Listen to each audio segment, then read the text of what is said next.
abantu bangi basasanyiza obulembe obutali butuufu nti Ham Enterprises eri mu kuzimba ku myala mbwera eri mu kuziba myala. Ekyo si kituufu.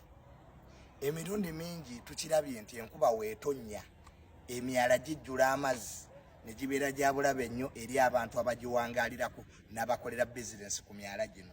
Kasasiro ayiibwa mu myala gino avaayo n'ayingirira amaduuka g'abantu n'okutwala ebintu by'abantu saako n'okutwala obulamu. Abantu bangi nnyo enkuba bwetonnya bagudde myala gino n'okufa ne bafa. Tulabyeko enkuba bwetonnya ng'amamotoka gatwalibwa emyala gino ne bizinesi z'abantu. Ham Enterprises eri mu kukola ekintu kimu, bali mu kuzimba myala gino gibeere modern. Amazzi ng'enkuba bwetonnya emyala gino gisobola okugatwala wamu n'okugibikkako, kubanga emyala gino bwe gisigala nga si mibikkeko gireeta endwadde olw'akasasiro abagirimu okusaasaanira abantu bwe bawangaalira n'amaduuka.